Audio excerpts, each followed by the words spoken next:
ভজন করলে কি হয়?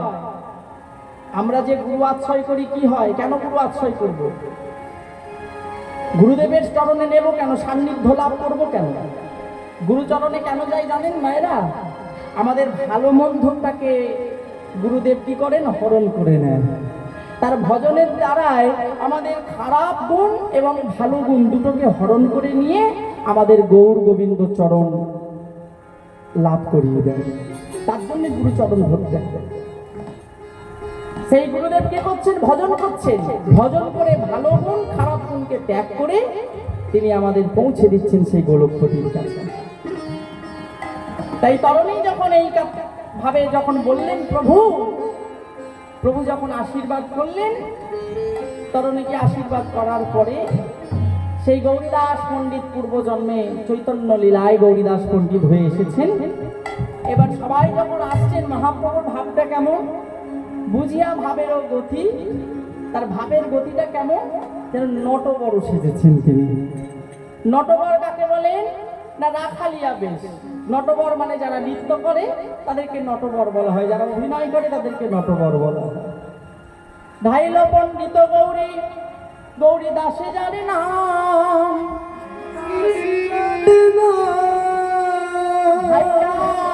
ভাইয়া রে বলি ভাই অভিরাম। এবার মহাপ্রভু আজকে কি করেছে জানো? শিরে চোরা শিখি পাখা, আমার শিরে চোরা শিখি পাখা, আজ নটবর বেশ গো। আমার শিরে চোরা শিখি পাখা, নটবর বেশ গো। শিরে চোরা শিখি পাখা, শিরে চোরা শিখি পাখা, আজ নটবর বেশ গো। আমার শিরে চোরা শিখি পাখা, নটবর আজ নটবর হয়েছে, আমার নটবর হয়েছে। লীলা স্মরণ করে নটবর হয়েছে, রামলীলা স্মরণ করে নটবর হয়েছে। লীলা স্মরণ করে নটবর হয়েছে। রামলীলা স্মরণ করে নটবর হয়েছে। আজ সাঙ্গবাঙ্গ লয়েছে, আজ ভক্তবৃন্দ লয়েছে, ভক্তবৃন্দ লয়েছে, আজ ভক্তবৃন্দ লয়েছে। ওই না পুরবলীলা স্মরণ করে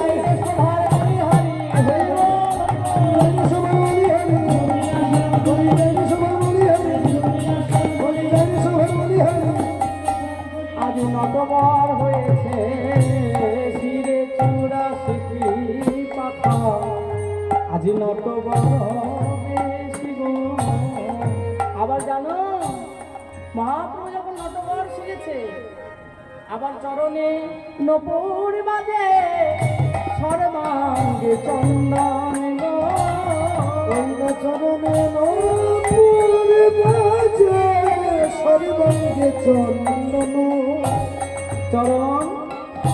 চরণে নপুর বাজে, ওই না চরণে নপুর বাজে, সর্বাঙ্গে চন্দন গো। ওই না চরণে নপুর বাজে, সর্বাঙ্গে চন্দন। চন্দন গলে গলে পড়ছে, গলে গলে পড়ছে, চন্দন গলে গলে পড়ছে, চন্দন গলে গলে পড়ছে। বলি মহাপ্রভুর শ্রীচরণে চন্দন গলে গলে পড়ছে, মহাপ্রভুর শ্রীচরণে চন্দন গলে গলে পড়ছে। প্রভুর শ্রীচরণে চন্দন গলে গলে পড়ছে, প্রভুর শ্রীচরণে চন্দন গলে গলে পড়ছে। এখানে পদকর্তা বলছে যে শ্রীচরণ, শুধু তো চরণ বলতে পারত, শুধু চরণ বলতে পারত, কিন্তু শ্রীযুক্ত করেছেন কেন? শ্রীযুক্ত করেছে কেন? না শ্রী মানে অতীব সুন্দর, শ্রী মানে সর্বশ্রেষ্ঠ, তাই শ্রীচরণ যুক্ত করেছেন, শুধু চরণ বলেন। চন্দন চরণে পড়েছে, চরণে পড়ছে, চরণে পড়েছে, চরণে পড়ছে। ওই না মহাপ্রভুর শ্রীচরণে পাবে বলে চন্দনে গলে গলে পড়েছে। মহাপ্রভুর শ্রীচরণে পাবে বলে গলে গলে পড়ছে চরণে পাবে বলে চন্দ্র ওই না মহাপ্রভু গলে গলে পড়ছে মহাপ্রভুর শ্রীচরণে মহাপ্রভুর শ্রীচরণে মহাপ্রভুর শ্রীচরণে মহাপ্রভুর শ্রীচরণে মহাপ্রভুর শ্রীচরণে মহাপ্রভুর শ্রীচরণে চন্দন গলে গলে পড়ছে আর চরণ পুরো বাজে সর্বাঙ্গে চন্দন গো। চরণে পুরো বাজে চরণে পুরো বাজে সর্বাঙ্গে চন্দনে মহাপ্রভুর চরণে নূপুর কোথা থেকে এলো গো? আমরা জানি মেয়ে মানুষরা চরণে নূপুর পরে, বেটা ছেলে মানুষ কি চরণে নূপুর পরে? কি গো মায়েরা, কথা কন না কেন? চরণে নূপুর কথা পরে, মায়েরা পরে তাই না, মেয়েরা পরে। তাহলে মহাপ্রভু চরণে নূপুর পড়েছে কেন?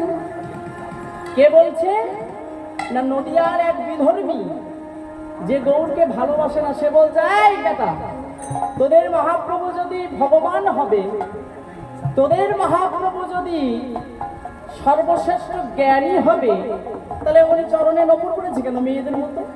লজ্জা করছে না? পদকর্তা এক পাশ থেকে বলছে, শোনো বাবা, এই নপুরটা কেন ভগবানের চরণে এসেছে জানো? এই আপনারা যে নপুর পড়েন, এই নপুর কে জানেন? মায়েরা জানেন? বলবো নপুরকে বলি, তবে শোনেন। এই নপুর আর অন্য কেউ নয়, এই নপুর দুজন হচ্ছে গুরু আর শিষ্য। এই নপুরের কথা জানতে গেলে একটু রামায়ণে যেতে হবে। একদিন রাবণ যখন সীতাকে হরণ করে নিয়ে চলে গেল, যখনই সীতাকে হরণ করে নিয়ে চলে গিয়েছে, সীতা বিরহে বসে বসে কাঁদছেন রামচন্দ্র। সীতা চলে গেছে তো, তাই আক্ষেপ করে কাঁদছে যে আমার লক্ষ্মী চলে গেছে, আমার ঘরের ঘরণী চলে গেছে, আমার সংসারের কি অমঙ্গল, আমার শ্রী লক্ষ্মী চলে গেল ঘর থেকে। তাই রামচন্দ্র কি করছেন? একটি তীর নিয়ে মাটির মধ্যে প্রবেশ করিয়ে তার মধ্যে হাত রেখে গালের মধ্যে হাত দিয়ে বসে বসে কাঁদছে। ধরুন এটা তীরের ফলাটা মাটির মধ্যে প্রবেশ করেছে, মাটির মধ্যে প্রবেশ করেছে, আর তার মধ্যে হাতটা রেখে বসে বসে কাঁদছে। যখনই সীতা বিরহে রামচন্দ্র কাঁদছে, এমন সময় লক্ষণ ভাই দেখছে কি যে মাটি দিয়ে একটা যেন রক্ত নদীর ধারা বয়ে যাচ্ছে। যখনই দেখছে রক্তের ধারা বয়ে যাচ্ছে, সঙ্গে সঙ্গে বলল, দাদা তুমি যে কাঁদছো, কিন্তু এমন রক্তের ধারা বইছে কেন? কেমন ভাবে রক্তের ধারা? না, রামচন্দ্র যখন কাঁদছে এমনি করে গালে হাত দিয়ে চোখের জলটি হাতের কোনা হয়ে তীরের ফলা হয়ে মাটির মধ্যে পড়ছে। আর ওই মাটির নিচে একটি পাতা ছিল, পাতার নিচে একটি ভেগ ছিল, অর্থাৎ ব্যাঙ। সেই ব্যাঙের গা ভেদ করে যখন তীরের ফলাটা গিয়েছে, ওই ব্যাঙের রক্ত আর চোখের জল, রুধির আর চোখের জল যখন মিশ্রণ হয়ে মাটিতে গড়িয়ে যাচ্ছে, দেখছে রক্ত নদীর ধারা বয়ে যাচ্ছে। সঙ্গে সঙ্গে রামচন্দ্র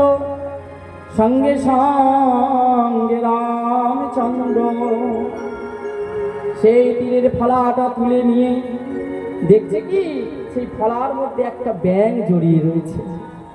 ব্যাঙটাকে সঙ্গে সঙ্গে ছাড়িয়ে নিয়ে বলছে, ওরে ব্যাঙ, তোমার গায়ে যে ফলার আঘাত হলো, তুমি একবার কেন চিৎকার করে ডাকলে না? নিরজনে বসে বসে প্রাণ দিচ্ছে।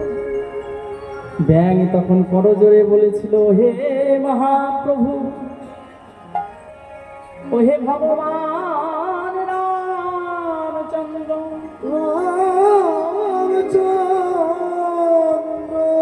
আমরা যখন বর্ষার সময় চিৎকার করে ডাকি, তখন তো সর্পই আমাদের ভক্ষণ করতে আসে আমাদের চিৎকারের ধ্বনি শুনে।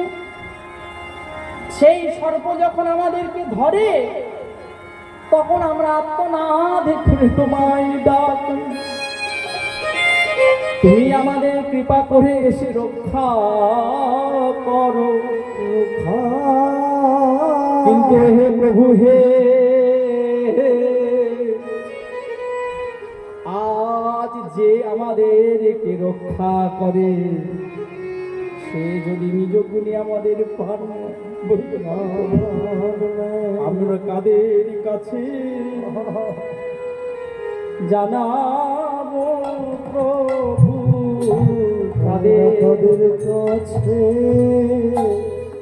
জানাবো প্রভু, যিনি প্রাণ দাতা তিনি যদি প্রাণ নেয় আমরা কাদের কাছে জানাবো প্রভু, যিনি প্রাণ দাতা প্রাণ নেয়, কাদের কাছে জানাইব। হে প্রভু হে, যখন আমরা প্রাণে মারা যাই তুমি আমাদের প্রাণ রক্ষা করো।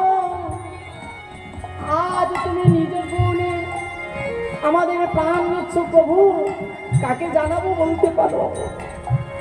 রামচন্দ্র সেই ব্যাঙের কথা শ্রবণ করে বলে, ওরে ব্যাঙ রে, ওরে ওরে ব্যাঙ, ব্যাঙ, তোর মধ্যে এত নিষ্ঠা এত ভক্তি, তুই একেবারের জন্য চিৎকার করলি না?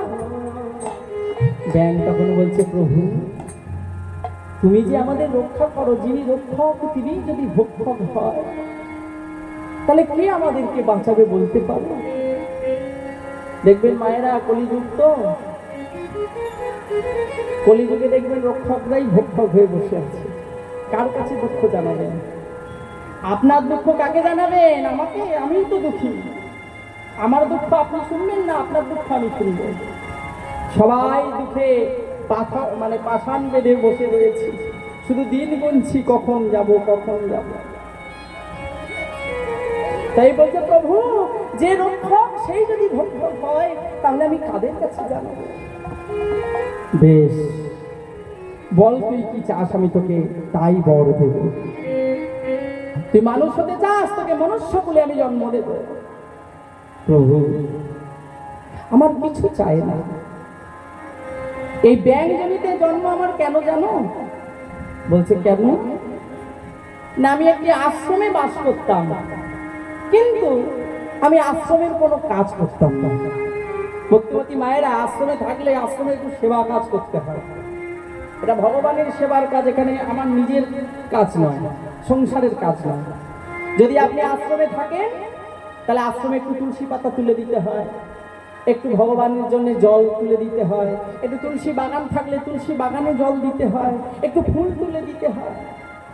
আশ্রমের প্রসাদ পেতে গেলে আশ্রমের কিছু কর্ম করতে হয়, তাহলেই তো ভগবানের কাছে তুমি ঠিক থাকবে। তাই বলছে আমি আশ্রমে বাস করতাম, আশ্রমের প্রসাদ পেতাম, কিন্তু আশ্রমের কোনো কাজ আমি করতাম না। তাই গুরুদেব আমাকে অভিশাপ করেছিল, রে তুই আশ্রমে প্রসাদ পাস, আশ্রমেই থাকিস, অথচ তুই ব্যাঙের মতন পড়ে পড়ে ঘুমা। তাই আমি তোকে অভিশাপ করলাম, তোর ব্যাঙ জনিতে জন্ম। তাই আমার গুরুদেবের অভিশাপের ফলে আর আমার অপরাধের ফলে এই ব্যাঙ জনিতে আমার জন্ম হয়েছে প্রভু। আর আমি কোনোদিন ভাবিনি যে আমার ব্যাঙ জনিতে জন্ম হলে তোমার মতন ভগবানকে আমি দর্শন করতে পারবো। তাই এই যে দর্শন আমি করলাম সেটা আমার গুরুদেবের জন্য আমার সৌভাগ্য হয়েছে। তাই আপনি আমাকে আশীর্বাদ দেওয়ার আগে আপনি যদি আমার গুরুদেবকে আশীর্বাদ করেন তাহলে আমি বড় খুশি হব। যেই না এই কথা বলেছেন রামচন্দ্র আরো খুশি হয়ে গেলেন। আহ, এমন গুরু নিষ্ঠা, এমন গুরু ভক্তি, হ্যাঁ, এমন গুরু নিষ্ঠা, এমন গুরু ভক্তি। তোমার এই কথা শুনে তিনি আরো খুশি হলেন। বেশ, তোমার গুরুদেবকে আমি এক্ষুনি ডাকবো, তোমাদের দুজনকেই আমি কৃপা দান করব। কিন্তু এখন যা বিচলিত সমাজ, এখন গুরু বৈষ্ণবকে সম্মান দিতে গেলে মুশকিল হয়ে যায়। কেন? মানে এমন সব শাস্ত্র পড়াশোনা করছে, এমন বিকৃতি সব মানুষের কাছে তুলে ধরছে, বোঝার মতন উপায় নেই। আমাদের সমাজটা এত দিনে দিনে খারাপ হয়ে যাচ্ছে, আমরা ভালো দিকটা কাউকে বিচার করছি না। এখন ব্রাহ্মণ্যবাদের যুগ নয়, কিন্তু কিছু কিছু সময় গিয়েছে ব্রাহ্মণ্যবাদ যদি না থাকতো সমাজ গঠন হতো না। আবার কিছু কিছু সময় এসেছে ব্রাহ্মণ যদি না থাকতো সমাজের চৈতন্য ঘটতো না। কিন্তু একটা মানুষ খারাপ বলে সেই একটা মানুষকে নিয়ে 5টা মানুষকে বিচার করা যায় না। সবই যদি ভুল হবে, সাধন যদি ভুল হবে, ভজন যদি ভুল হবে, গুরুর প্রসাদ যদি ভুল হবে, প্রসাদ সাক্ষাৎ ভগবান যদি ভুল হবে, তাহলে যুগ যুগ ধরে এই সনাতন ধর্ম আসছে কি ভুল? এত এত মহাপুরুষ জন্মগ্রহণ করছে কি করে? সব যদি ভুল হয়ে যাবে, আমাদের মনে বিভ্রান্ত বিচলিত কেন না? আমরা একটু পড়াশোনা করি না, আমরা শাস্ত্র জানি না। আমাদের মতন কীর্তনিয়াদেরকে আনা হয়, কিন্তু আমরাও কীর্তন করতে এসেছি শুধু পয়সার জন্য, আমরাও পড়াশোনা করি। তাহলে কি করে আপনাদেরকে বলবো যে এটা সঠিক এটা ভুল? আমাদের গুরুদেব বলতেন যে বিষয়টা তুমি আলোচনা করবে বাবা, সেই বিষয় সম্বন্ধে একটু ভাগবত চর্চা করবে, তাহলে তোমার কাছে সম্পূর্ণতা লাভ হবে। ভক্তের মনে আঘাত লাগবে না, সেই ভক্তের মনে সম্পূর্ণতা দান করতে পারলে ভক্ত যদি আনন্দ পায় তার সঙ্গে ভগবানের কৃপা হয়ে যাবে। ওই জন্য ঠিক ঠিক ভাবে কীর্তন শ্রবণ করতে পয়সা সব বিপলে চলে যাচ্ছে। কীর্তনিয়াদের চরিত্র তো ভালো নয়, কীর্তনিয়াদের চরিত্রকে গঠন করতে হবে। লয়ে নিজনারী হয়ে ব্রহ্মচারী সদাই সুখেতে রবে, হরিরে না ডাকিলে হরি তোমারে ডাকিবে। কিছু মনে করবেন না ভক্তিমতী মায়ের, আমার ছোট্ট বয়স বলে ফেলছি কেন, আমি এই লাইনের লোক তো, বুঝলেন? লাইনটা ভালো ধরতে পারলাম, লাইনটা ভালো। কীর্তনিয়াদের ক্যারেক্টারটা একটু বিচার করে দেখবেন। যাদের কাছাকাছি কীর্তনিয়ার আছে তাদের তো ভালো জানবেন, আর দূরের কীর্তনিয়া যারা ভগবান তুল্য জ্ঞান করছেন কীর্তনিয়াদের, তাদের চরিত্রগুলো যদি আপনারা জানতে পারেন কাদের জন্য এত কষ্ট করছেন আপনারা বুঝতে পেরে যাবেন। ওই জন্য বলছে কীর্তন শুনলে কোনো লাভ হবে না। কেন? কীর্তন যে করছে তাকে আগে ঠিক হতে হবে, তার বাক্য শুদ্ধি হতে হবে, তার আহার শুদ্ধি হতে হবে, তার ভজন থাকতে হবে, সেবা পরায়ণ থাকতে হবে, তবে তো ভজন। ওই যে আপনারা জানেন এটা সুখদেব গোস্বামীর কথা ভাগবতে বলেছেন না, পরীক্ষিতের 7 দিনের মধ্যে তক্ষ দংশনে মৃত্যু হবে। একদিন শ্রমিক মণির গলায় মরা সাপ জড়িয়ে দিয়েছিল। পরীক্ষিত গিয়েছে জল দাও বলে, জল পিপাসা আছে জল দাও। যখনই জল চেয়েছে জল দিল না বলে শ্রমিক মণির গলায় কি করেছে? সর্প জড়িয়ে দিয়েছে। যেই না সর্প জড়িয়ে দিয়েছে, এবার সিংহী মানে তার ছেলে, শ্রমিক মণির ছেলে সিংহী এসে বাবার ওই অবস্থা দেখে সে অভিশাপ দিয়ে দিয়েছে যে 7 দিন আমার বাবার যে অকর্ম যে করেছে আমার বাবার সাথে, তার জন্য 7 দিনের মধ্যে তক্ষ দংশনে মৃত্যু। যেই না অভিশাপ দিয়ে দিয়েছে বাবা, সঙ্গে সঙ্গে কি হয়েছে? যেই না অভিশাপ দিয়েছে সঙ্গে সঙ্গে তার ধ্যান ভেঙে গেল। কি করলি বাবা? কাকে তুই অভিশাপ দিয়ে দিলি? না পরীক্ষিতকে অভিশাপ দিয়েছে। বলছে দেখ বাবা, এই পরীক্ষিত রাজা আছে বলে আমরা ভালোভাবে ধর্ম যাজন করতে পারছি। এমন ধর্মপরায়ণ রাজা যদি দেশে না থাকে, ওই যে বলা আছে না, রাজার দোষে রাজ্য নষ্ট, প্রজা পায় না ভাত। আর কিছু মনে করবেন না, গিন্নির দোষে গৃহ নষ্ট, লক্ষ্মী ছাড়া হয়। রাজা যদি ঠিক থাকে প্রজারা তাদের জীবন ঠিক চালিয়ে দেবে। রাজা যদি ঠিক না থাকে রাজ্যটা ঠিকঠাক চলবে না। আর গিন্নি যদি ঠিক থাকে, আপনারা ভালো, আমাদের ওখানকার কথা বলছি, বুঝলে? আপনাদের বলছি না। হ্যাঁ, গিন্নি যদি ঠিক থাকে দেখবেন গৃহ খুব ভালোভাবে যাবে, গৃহ লক্ষ্মীপতি হয়ে যাবে, বৈকুণ্ঠনাথের সম্পদ হয়ে যাবে। তো যখনই বললে যে ধর্মপরায়ণ রাজাকে তুই অভিশাপ দিলি বাবা, তা অভিশাপ দিয়ে দিয়েছে মণিপুত্র, অভিশাপ একবার দিয়ে দিয়েছে, একটা ফিরিয়ে নেওয়া যাবে না। উপায় কি করবে? তখন পরীক্ষিত মনে মনে করছে আমি তো 7 দিন পরে মরে যাব, ছেলে জন্মেন্দ্রকে রাজ্যভার দিয়ে আমি চলে যাব। কোথায় চলে যাবে? গঙ্গার তীরে নৈমিষণে বসে বসে ভজন করবে। কিন্তু ভগবান মনে চিন্তা করছে, পরীক্ষিত তো ভগবানেরই অংশ, চিন্তা করছে যে কুলে জন্মেছি সেই কুলে সাক্ষাৎ ভগবান জন্মেছি, আমি সেই বংশের সন্তান হয়ে সেই বংশে সেই ভগবান শ্রীকৃষ্ণের রক্ত আমার শরীরে বইছে। এই বংশের সন্তান হয়ে এমন বিক্রিয়া আমার মধ্যে ঘটলো কেন? পরীক্ষিত তো সেই বংশের ছেলে যে বংশে ভগবান শ্রীকৃষ্ণ জন্মেছে।